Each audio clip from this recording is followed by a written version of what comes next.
자, 여러분 안녕하십니까? 반갑습니다. 강교수TV의 강교수 교수입니다. 자, 오늘은 인도네시아에서 전화가 와가지고 카톡 전화가 왔는데 한번 질문 받고 답을 해드리겠습니다. 질문하십시오.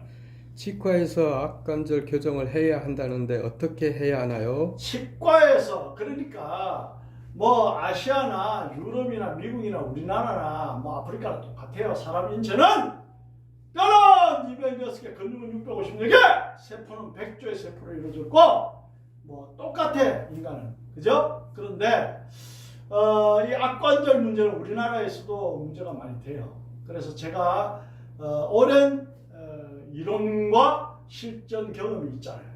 과거에 이제 경험을 말씀드리면 이런 경우가 있었어요. 우리 고객이 자기 아들이 치과에 갔는데 어금니가 딱딱 맞지가 않대요. 그러니까 쉽게 말해서 어른들이 이야기하는 아구가 맞지 않다 이런 이야기하죠. 어금니가 딱딱 맞지 않으니까 어때요? 그럼 어떻게 해야 되냐? 그러니까 치과에서 이 악관절 수술을 해야 된다 이렇게 이야기했대요. 그러면은 이제 저에게 전화 온 거예요. 이제 그 아들의 어머니가 저에게 뭐 축출만 안 좋으면 저희한테 관리받고 하던 분이니까, 아 교수님, 치과 갔는데 우리 아들이 어금니가 맞지 않은데 악관절 수술을 해야 하는데 이거 해야 됩니까? 말해야 됩니까? 그래서 제가 그랬죠. 우리가 목뼈가 틀어져도 변이가 와도 악관절이 이상이 올 수 있고, 장골이 틀어져도 영향을 미쳐서 악관절이 틀어질 수도 있다. 그렇기 때문에 애 같은 경우는, 고객님의 자녀 같은 경우는 악관절 수술하기 전에 다리 길이가 똑같은지, 장골의 높이가 똑같은지, 흉추나 경추에 심한 변이가 없는지 먼저 체크하고, 아무 이상이 없다라고 하면은 악관절 자체에 문제가 있으니 그때 악관절 수술하십시오. 그게 맞습니다 라고 이야기했어요. 그러니까 그분이 당연히 자기 자녀를 데리고 왔겠죠. 그걸 애를 데리고 왔는데 보니까 때가 다리 길이도 차이 나고 청만직기가 있는 거예요. 심하지는 않은데 그로 인해서 악관절이 틀어진 거예요. 그럼 어때요? 다리 길이 교정을 하고 목 교정을 가볍게 하니까 악관절이 딱 맞잖아요. 그 자리에서 어떻다 애가 씹어가니까 어금니가 딱딱 맞잖아요. 그럼 그런 경우는 어때요? 치과 수술을 할 필요가 없는 경우입니다. 그러니까 사람은 아는 만큼 보인다 라는 말씀을 드리는 거예요. 존경하고 사랑하는 시청자들. 그래서 악관절 자체가 문제가 있고 변이가 왔다. 그거는 교정할 놈을 제가 알려드릴 거예요. 자, 그 다음에 악관절 이야기하니까 또 이런 게 생각나죠. 우리가 악관절 옆에 이게 이제 볼이 있잖아요. 처녀 때는 괜찮았는데 결혼을 하고 나니까 볼에 이렇게 볼이 축 처지고, 때로는 이쪽은 괜찮은데 이쪽이 축 처지고 그래. 그럼 그거 어떻게 해야 됩니까? 성형수술 해야 됩니까? 보톡스 맞아야 됩니까? 그게 아닙니다. 볼에 살이 축 처진단 말은 여기에 볼 근육을 관장하는 사각근, 흉쇄유돌근, 요즘 흉쇄유돌근을 신용어로 목빗근 그렇게 얘기하죠. 그 다음에 서비컬 코 근육, 경추를 지키는 코 근육, 이런 근육들이 굳으면은 이 근육이 처져서 볼이 크게 보입니다. 그거 왜 그런데? 스트레스를 받으니까 방금 말씀드린 목 주위에, 얼굴 주위에 근육이 굳고, 얼굴 주위에, 목 주위에 스트레스에서 근육이 굳으니까 얼굴이 처지는 거예요. 결혼들은 어때요? 자기 하나만 신경 쓰면 되잖아. 결혼을 하고 나니까 시댁에 신경 써야 되지, 남편 신경 써야 되지, 애 신경 써야 되지, 신경이 한두 가지인가? 그러니까 얼굴이 커지는 거예요. 근육이 풀면서. 그럼 그것도 어떻다? 근육을 잘 풀고 관련된 쇄골이라든지 그 다음에 경추, 악관절 등등을 교정을 하면은 좋아질 수 있겠네요. 당연히 좋아지죠. 수술을 하거나 약을 먹지 않는데도 좋아질 수가 있습니다. 그 다음에 여기는 흉쇄관절, 그 다음에 여기는 뭐 견쇄관절 이런 걸 관리하고, 그 다음에 어떻다? 정중앙에서 내려온 이 흉골병, 흉골적 금상돌, 천돌 이런 부분을 관리하면 좋아질 수가 있다. 그 다음에 또 여러분들이 주의해야 될 내용은 악관절은 강하게 하려면 어떻게 해야 돼? 그럼 교정을 했어. 그걸 유지가 돼야 돼. 유지가 되려면 강하게 해야 돼. 강하게 하려면 어떻게 해야 되는데 그럼 악관절을 이렇게 때려야 되느냐? 아니에요. 악관절을 때리면 때릴수록 약해집니다. 그러면 악관절을 강하려면 어떻게 해야 되는데 끔을 씹어줘라. 이렇게 말씀드리는 거예요. 끔도 하나면 안 돼. 한 두세 개를 씹으면 악관절이 강화가 됩니다. 그래서 권투 선수들이 악관절을 강화하기 위해서 끔을 씹잖아요. 배는 맞으면 맞을수록 강화가 되기 때문에 배를 강화시키려면 때려줘야 돼요. 턱은 맞으면 약을 받을수록 약해지기 때문에 턱을 강화시키려면 끔을 씹어줘야 된다라는 말씀을 드립니다. 아울러 그런 사실도 알아두시고. 자, 그래서 여기가 척두근이고 여기 이제 교근. 교근은 입을 벌리거나 음식을 먹을 때, 하품할 때 이렇게 관여하는 근육을 교근이라고 합니다. 그래서 이 교근을 부드럽게 풀고 그 다음에 교정을 하면 되는데, 교정하는 방법을 모르는 사람은 근육만 냅다 강하게 풀어. 그러면은 순간은 시원하게 느껴지지. 그런데 부작용이 생기지. 우리의 체건, 인체 물로 이루어진 물질은 체건, 뭐 림프도 있고 혈액도 있고 그 다음에 신경 조직도 있고 그 다음에 각종 미세한 세포의 흐름을 전달하고 받아주는 그런 많은 물질들이 있습니다. 그게 다 액체화가 되어 있잖아요. 아니, 고체화가 되시면 딱딱해서 토스가 안 되지, 전해줄 수가 없지. 액체화가 다 되어 있단 말이죠. 자, 그러면은 우리가 근육을 강하게 푼다는 말은 예를 들어서 혈관이, 신경이, 림프가 여기에 전선줄처럼 연결되어 있다고 보세요. 그거를 적당히 누르면 관계없는데 너무 강하게 누르면 그 전선의 피복이 벗겨져요. 피복이 벗겨진단 말은 모세혈관이 상한다는 얘기예요. 모세혈관이 상한다는 말은 좋은 효과보다 안 좋은 효과가 훨씬 많아요. 그게 심해지면 염증 때문에 또 새 2차, 3차 병이 생깁니다.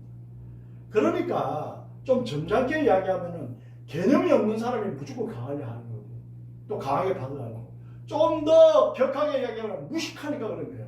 좀 알고 받는 사람도 좀 알고 받아야 되고 관리하는 사람도 좀 알고 관리해야 돼. 고객이 무조건 강하게 하면 좋대. 강하게 했어. 염증이 생겼어. 진단서 끊어왔어. 그럼 어떡할 건데? 적당한 압력으로 하고 적당히 근육이 풀고 그 다음에 어떻다? 변이건뼈를 교정하면은 강하게 안 풀어도 좋아진다라는 얘기를 지금 하고 있는 거예요, 여러분.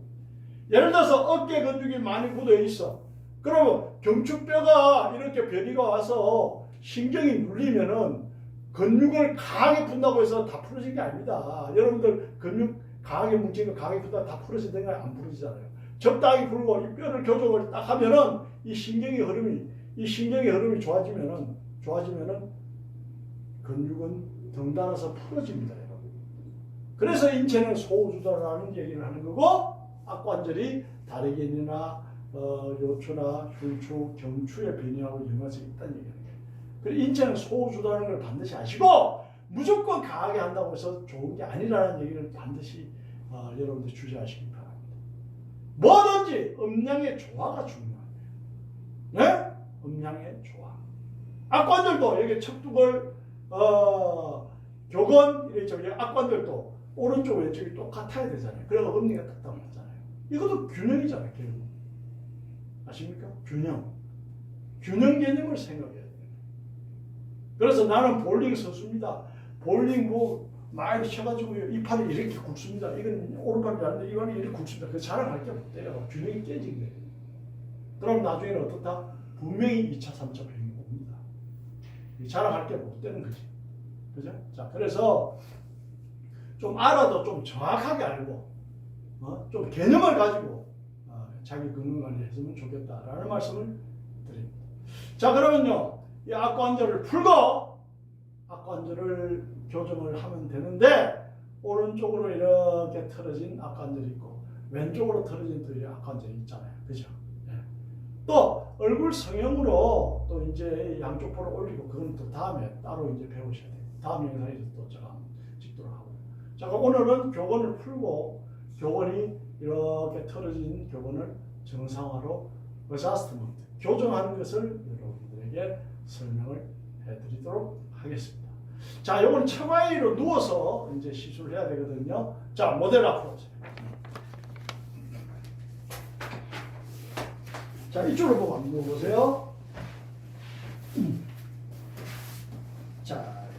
자, 가까이 와보세요. 자, 그러면은 교본을 이제 입을 벌리거나 암 다물 때, 그 다음에 음식을 씹을 때, 여기에 역할을 하는 게 교근이죠. 교근을 이렇게 가볍게 푸는 거예요. 위아래로 3회 정도 3세트면은 뭐 이렇게 가볍게 해도 충분히 풀어줍니다, 여러분. 이거를 막 이렇게 한다고 좋은 게 아니라는 분명히 이야기하는 거예요. 이렇게 하는 거예요. 몸에 부담을 주지 않고 몸에 2차, 3차 가해를 주지 않고 기술로서 해결하라. 그게 강스 카이로테라피의 핵심입니다, 여러분. 그래서 알아야 되는 거예요. 자, 그럼 근육을 이 교근을 이렇게 풀었어요. 이걸 벌리고 달 때 이게 움직이잖아요. 그죠? 여기는 척도 그리고 교근. 이거 풀었어요. 그 다음에 교정은 쉽게 할 수 있어요. 자, 이 턱이 위로 올라왔으니까 아래로 내려줘야 되잖아요. 그럼 턱이 이렇게 있으면 위로 올라왔다는 얘기야. 이걸 내려줘야 돼. 자, 교정을 이렇게 합니다. 자, 주시고. 자, 교정은 이렇게 하는 거예요. 자, 여기서 제가 악관절을 강하게 하려면은 뭘 한다 그랬죠? 껌을 씹으랬잖아요. 그러니까 그렇게 껌을 씹어줘서 강화를 시킬 정도로 악관절이 약합니다. 때리면 안 되고 강하게 하면 안 돼요. 그래서 교정도 부드럽게 해야 돼요. 자, 이거는 간접손, 이거는 직접손. 간접손은 몇 프로? 30%. 직접손은 몇 프로? 40%. 아니면 30%, 70% 해도 되고요. 가볍게 하라는 거예요. 가볍게. 여기서 어떻다? 위에서 아래로 라인 오브 커렉션, 교정 방향은 위에서 아래로 이렇게 들어가는 거예요. 이렇게 들어가는 거예요. 이렇게 아시겠죠?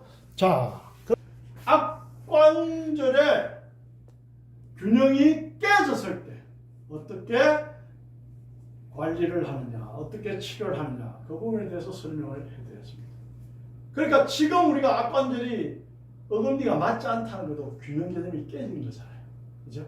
그래서 정말 우리 인체는 소우주고 소우주의 진리를 빨리 깨닫는 사람은 이 학문을 빨리 깨닫게 됩니다. 모든 것은 균형 개념이 중요합니다. 그것을 다시 한번 여러분들이 되새겨 보시길 바랍니다. 그래서 압력도 너무 강하면 안 되고 적당한 압력이 좋고, 교정도 어때요? 너무 강하게 하면 안 되고 적당한 압력으로 해야 되고, 식사도 너무 많이 하면은 비만이 오고 위아수가 오고, 적당히 해야 좋고, 안 먹으면 죽잖아요, 사람들. 그러니까 모든 게 균형 개념이라는 거지. 그래서 정치도 여야가 균형을 맞춰가면서 토론을 하고 정쟁을 해야 또 합리적으로 발전하는 거예요. 한쪽에 힘이 강하면요 부정부패가 많이 산대요. 모든 게 달라요. 인체도 관상봉합, 시상봉합, 람다상봉합인데 시상봉합 쪽으로 나눠서 사람을 또 포개했을 때 똑같이 포개져야 돼. 그게 뭐다? 데칼코마니. 포개져. 그래야 건강한 몸이 될 수 있습니다. 아시겠죠? 자, 그래서 오늘은 악관절 교정에 대해서 여러분들에게 말씀드렸습니다. 자, 그래서 이 악관절의 교본을 여러분들이 잘 생각하시면서 한번 연구를 해보시면 좋겠다라는 생각을 해드리고요. 구독과 좋아요, 알림 설정을 누르시는 분은 수기요법의 실전 프로가 될 수 있다라는 말씀드립니다. 감사합니다.